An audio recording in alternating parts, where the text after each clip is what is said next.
Study mindset के YouTube channel में आपका स्वागत है। आज के इस लेक्चर से इस बोर्ड एग्जाम में 100% इकोनॉमिक्स का क्वेश्चन लड़ेगा, तो इसको पूरे ध्यान से देखिए और याद कर लीजिए। इससे बाहर कोई क्वेश्चन नहीं आएगा, दावे के साथ कर सकते हैं। अगर नहीं आया तो बाद में बताइएगा।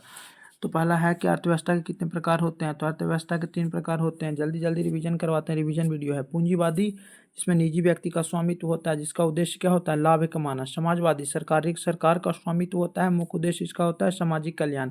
मिश्रित अर्थव्यवस्था, सरकार प्लस निजी दोनों का, जैसे भारत में है ना, जैसे सरकार भी और हल्का सा भारत का निजी का भी होता है। अर्थव्यवस्था के 3 क्षेत्र होते हैं। प्राथमिक क्षेत्र, जिसमें कृषि क्षेत्र आता है, जिसको कहा जाता है पशुपालन, है ना, याद रखिएगा पशुपालन होता है।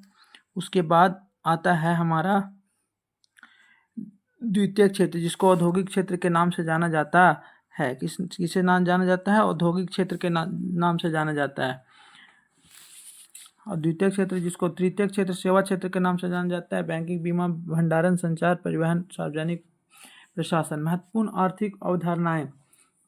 आर्थिक विकास का संबंध राष्ट्रीय एवं प्रति व्यक्ति आय के वृद्धि से है। जीवन की भौतिक गुणवत्ता के सूचक, इसे विकसित करने का श्रेय जो जाता है डेविड मॉरिस को जाता है। इसके 3 सूचक है: जीवन प्रत्याशा, शिशु मृत्यु दर और मौलिक साक्षरता। मानव विकास सूचकांक, इसका प्रतिपादन महबूब उल हक ने दिया था 1990 में। संसाधन और पर्यावरण, नवीकरणीय वन, सूर्य प्रकाश और जल। अनवीकरणीय जो संसाधन होता है, जीवाश्म ईंधन, कोयला, गैस और पेट्रोलियम। विश्व पर्यावरण एवं विकास आयोग की स्थापना 1983 ईस्वी में हुई थी।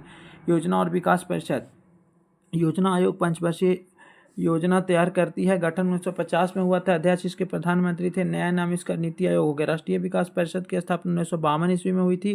प्रथम पंचवर्षीय योजना 1951 से 56 तक। मुख्य फोकस इसका कृषि है। द्वितीय पंचवर्षीय योजना 1956 से 1961। मुख्य फोकस उद्योग एवं महालनोबिस मॉडल पर आधारित है। प्रथम पंचवर्षीय योजना याद रखिएगा हेराल्ड मॉडल पर आधारित है। किस पर आधारित है?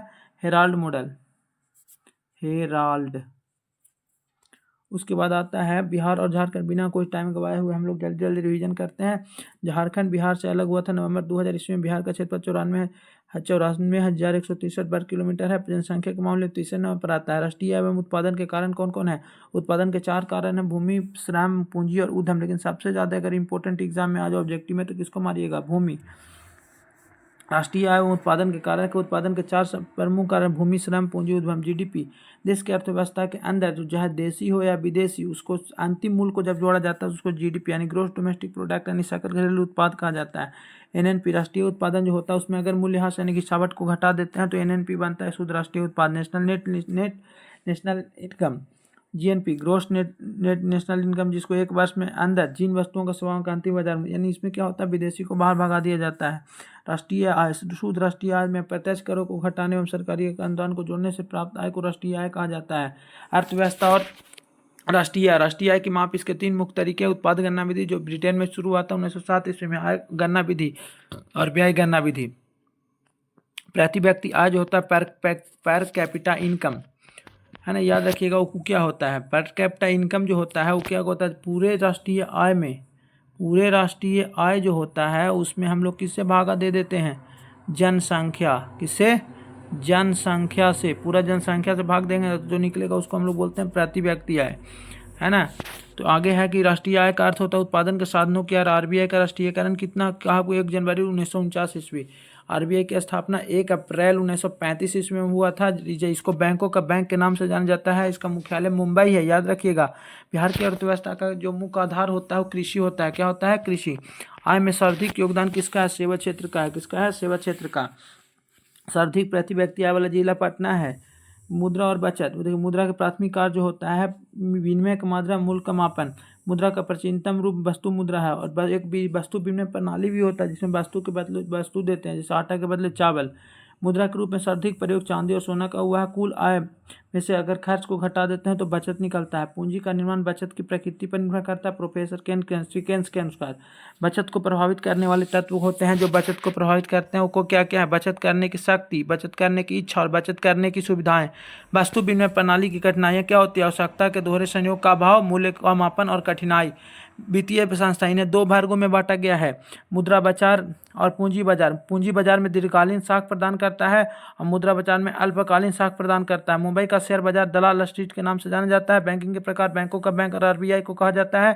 क्षेत्रीय ग्रामीण बैंक की स्थापना 1976, नाबार्ड की स्थापना जब हुई 1982 में शिवरमन कमेटी के आधार पर हुआ था। कृषि साख की आवश्यकता को पूरी करने के लिए संस्थागत स्रोत, व्यावसायिक बैंक, क्षेत्रीय बैंक और सहकारी बैंक। गैर संस्थागत बैंक जो होते हैं वो किसको कहा जाता है?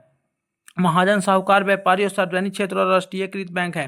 राष्ट्रीयकृत बैंक जो होता है सार्वजनिक जो 12 है, कितने हैं? 12। सार्वजनिक क्षेत्र के बैंक जिसको राष्ट्रीयकृत बैंक बोलते हैं कितने हैं? 12।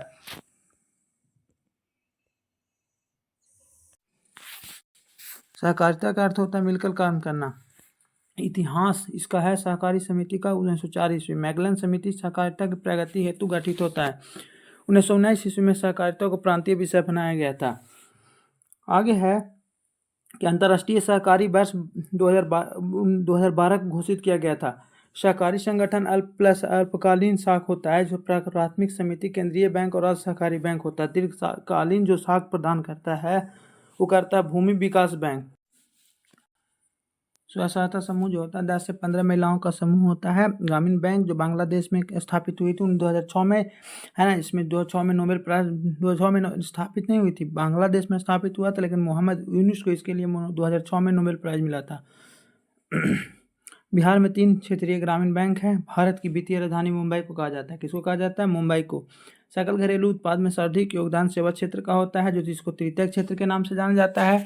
भारत में टेलीविजन का पहला केंद्र जो है प्रदर्शित हुआ था वो कब हुआ था? 1953 ईस्वी में नई दिल्ली में। सर्व शिक्षा अभियान 2001 ईस्वी में आया था। राष्ट्रीय पोषण कार्यक्रम की शुरुआत 1995 ईस्वी में हुई थी, जिसको मध्याह्न भोजन योजना कहा जाता है, जिसके तहत हमें भोजन मिलता है कहाँ? स्कूलों में। 6 से 14 वर्ष के बच्चों को प्रारंभिक शिक्षा हेतु 86वां संविधान संशोधन।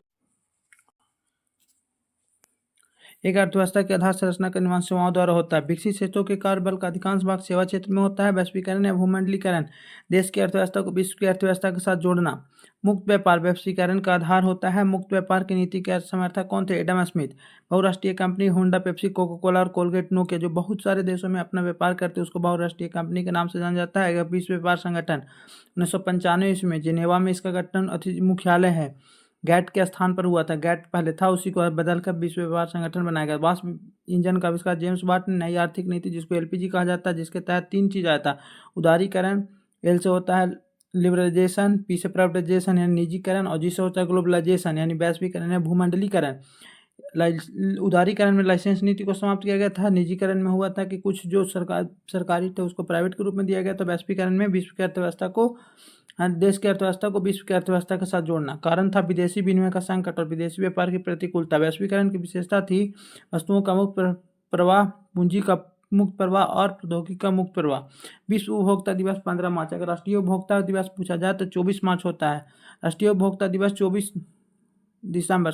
मार्च नहीं, 24 दिसंबर। उपभोक्ता संरक्षण अधिनियम कोपरा 1986 में आया था। 1995 में भारत के सर्वोच्च न्यायालय ने चिकित्सा व्यवसाय को उपभोक्ता संरक्षण अधिनियम के अंतर्गत सेवा घोषित किया है। सूचना का अधिकार अधिनियम अक्टूबर 2005 ईस्वी में आया था। उपभोक्ता को शिकायत करने के दौरान कोई शुल्क नहीं देना पड़ता, याद रखिएगा, कोई शुल्क नहीं देना पड़ता है। बिना टाइम गवाए हम आप लोग को रिकॉर्ड करके दे रहे हैं, तो आप अच्छे से कर लीजिए। इससे बाहर एक भी सवाल आ जाए तो कहिएगा। कृषि उत्पाद एक का जो अच्छाई मापने का होता है वो 1 मार्क दे। सोना हॉलमार्क में वहाँ पर मानव अधिकार सुरक्षा अधिनियम 1993। 1976 में बंधुआ मजदूर अधिनियम आया था। 1976 में क्या आया था? बंधुआ मजदूर अधिनियम। 1993 में मानव अधिकार सुरक्षा अधिनियम और 1976 में बंधुआ मजदूर अधिनियम आया था। और 1986 में बाल श्रम उन्मूलन अधिनियम। 24 दिसंबर 1986 को उपभोक्ता संरक्षण अधिनियम पारित हुआ था, इसलिए 24 दिसंबर को क्या मनाया जाता है? राष्ट्रीय उपभोक्ता दिवस। और 15 मार्च को अगर पूछा जाए तो विश्व उपभोक्ता दिवस। राष्ट्रीय आय का सर्वप्रथम अनुमान किसने लगाया था? दादा भाई नौरोजी। दादा भाई। वित्तीय लेखा वर्ष 1 अप्रैल से 31 मार्च। राष्ट्रीय आय का सृजन उत्पादन क्रियाओं द्वारा होता है। प्रति व्यक्ति आय दादा भाई नौरोजी के अनुसार भारत के प्रति व्यक्ति आय कितनी थी? 20 रुपया। इन्होंने प्रति व्यक्ति आय का सर्वप्रथम अनुमान लगाया था भारत में 1868 में। प्रति व्यक्ति आय की तुलना में सबसे कम कहाँ? बिहार का, सबसे अधिक गोवा का। अब बिहार में पटना जिला, कौन सा जिला? पटना जिला, याद रखिएगा। कौन सा जिला? पटना। पटना का सबसे अधिक प्रति व्यक्ति आय है। मुद्रा की परिभाषा, मुद्रा वह है जो मुद्रा का कार्य करती है। किसने दिया था? Hartley brothers. मुद्रा को वैधानिक परिभाषा किसने दी है? Professor nap. मुद्रा के प्रमुख कार्य क्या होता है? विनिमय का माध्यम, अमूल्य का मापन और मूल्य का संचय। विधिग्राम मुद्रा, नोट एवं सिक्का। पूंजी का निर्माण बचत के द्वारा होता है। साख का अर्थ होता है विश्वास करना, ऋण लौटाने की क्षमता। साख का प्रयोग उपभोक्त और विनिमोग के द्वारा होता है। बैंक मुद्रा, व्यावसायिक बैंकों द्वारा दिए जाने वाले ऋण को साख मुद्रा या बैंक मुद्रा कहा जाता है। भारतीय रिजर्व बैंक का कार्य होता है बैंकिंग व्यवस्था का नियमन करना, साख मुद्रा का नियंत्रण करना और बैंकों को ऋण देना, या सरकार का बैंक हो कहा जा सकता है। एटीएम का पूर्ण रूप होता है स्वचालित teller machine, automatic teller machine. इसके द्वारा हम लोग पैसे की निकासी करते हैं। व्यावसायिक बैंकों का राष्ट्रीयकरण 1969 में हुआ था। कृषि ऋण, दीर्घकालीन ऋण भूमि विकास बैंक द्वारा दिया जाता है। केंद्रीय सहकारी बैंक का संगठन का जिला स्तर पर होता है। गैर संस्थागत वित्त देशी बैंकों द्वारा प्रदान किया जाता है। विकास और सामाजिक कल्याण, मानव पूंजी निर्माण के मुख्य घटक स्वास्थ्य सेवाएं, आवास, शिक्षा और प्रशिक्षण। सूचना का अधिकार, यह एक वैधानिक अधिकार है। मनरेगा याद रखिएगा, मनरेगा की शुरुआत हुई थी 2005 ईस्वी में, महात्मा गांधी जी के नाम पर हुआ था, लेकिन 100 दिन का काम करता था, लेकिन इसका नया नाम बदल के कर दिया गया। इसका नया नाम कर दिया जी राम जी। मोदी जी की सरकार में इसका नाम चेंज हो गया था, जिसके अंतर्गत जी राम जी के अंतर्गत अगर पूछा जाए तो 125 दिन का काम। हमें नहीं लगता कि इतना ट्रेंड में से लेटेस्ट आएगा, कि हाल ही में इसका नाम चेंज हुआ है। तो आप लोग मनरेगा के बारे में याद कर सकते हैं। सकल घरेलू उत्पाद याद रखना, सकल घरेलू उत्पाद पहले ही बता दें कि बाउंड्री के अंदर, इससे बाहर नहीं, इसके बाहर नहीं, इधर वाला हम लोग नहीं लेंगे, इसके अंदर वाला, इसके अंदर जो भी रहेगा ना, चाहे वो देशी हो, यानी कि चाहे देश का हो या विदेश का, देश प्लस विदेश, है ना, यानी कंट्री का भी हो सकता है और फॉरेन का भी हो सकता है। दोनों के पैसा का अंतिम मूल्य, क्या चीज़? अंतिम मूल्य हो सकता है। जैसे ईद पूरा है ना, इसमें बाहर विदेशी लोग भी तो रहते हैं, तो इसमें जितना अंतिम मूल्य होता है, अंतिम मूल्य में जैसे समोसा बनता था, समोसा अंतिम मूल्य है, उससे पहले उसका जो मध्यवर्ती वस्तुएं भी होती है। पहली मानव विकास रिपोर्ट अब जारी हुआ था 2002 में, याद रखिएगा, इंपॉर्टेंट है, वेरी वेरी इंपॉर्टेंट। उपभोक्ता संरक्षण और रोजगार से संबंधित कौन है? तो कोपरा। इसके अंतर्गत से अगर शिकायत करना है तो जिला स्तर पर 1 करोड़ और राज्य स्तर पर 1 करोड़ से 10 करोड़ तक और राष्ट्रीय स्तर पर 10 करोड़ से ऊपर। बेरोजगारी के प्रकार, मौसमी बेरोजगारी हम अलग से इसको दे दिए हैं, जिससे आ सकता है अगर ग्रामीण क्षेत्रों में जहाँ जहाँ कुछ महीनों में रोजगार नहीं मिलता, उसको मौसमी बेरोजगारी के नाम से जाना जाता है। प्रच्छन्न एवं छिपी हुई बेरोजगारी, जहाँ 5 की जगह पर 8 लोग काम करते हैं, आप उनने बोला है 5 लोगों को, आ गए 8 लोग, उसको प्रच्छन्न एवं छिपी बेरोजगारी कहा जाता है ना। कार्यशील वर्ग, 15 से 59 वर्ग के लोगों को क्या कहा जाता है? कार्यशील वर्ग के रूप में रखा जाता है। गरीबी के कुचक्र की धारणा रैगनर नर्स द्वारा की गई थी, है ना। कार्यशील वर्ग 15 से 59 वर्ग के आयु के लोग, गरीबी के कुचक्र की धारणा रैगनर नर्स द्वारा दी गई थी। और समितियाँ और पुस्तकें, property and British and rule के पुस्तक के लेखक दादा भाई नौरोजे थे, जिन्होंने राष्ट्रीय आय का अनुमान लगाया था। राष्ट्रीय आय समिति महालनोबिस के अध्यक्षता में हुआ था, जिसको केंद्रीय सांख्यिकी संगठन राष्ट्रीय आय की गणना करती है। आज के लिए इतना ही नहीं अभी है ना, आज के लिए तो इतना ही कर सकते हैं, लेकिन आप आगे जुड़े रहिएगा इसी चैनल से, क्योंकि इसका अगला पार्ट जिसमें हम लोग ज्योग्राफी, क्या चीज़? ज्योग्राफी, और इसके अगले पार्ट में हिस्ट्री को अच्छे से कवर करेंगे, है ना। और अगर वीडियो अच्छा लगा हो तो आप लाइक करिएगा, चैनल को सब्सक्राइब करिएगा और दोस्तों के साथ शेयर करिएगा। क्योंकि हम दावे के साथ कह सकते हैं कि 100% ऑब्जेक्टिव इस 4 वीडियो के अलावा और नहीं जाएगा। जैसे एक वीडियो पहले आ चुका है, उसको देखिएगा, पॉलिटिकल साइंस का, और एक यह हो गया है इकोनॉमिक्स का। अब ज्योग्राफी और हिस्ट्री को हम जल्द लेकर रहेंगे। तो आज के लिए इतना ही, थैंक यू।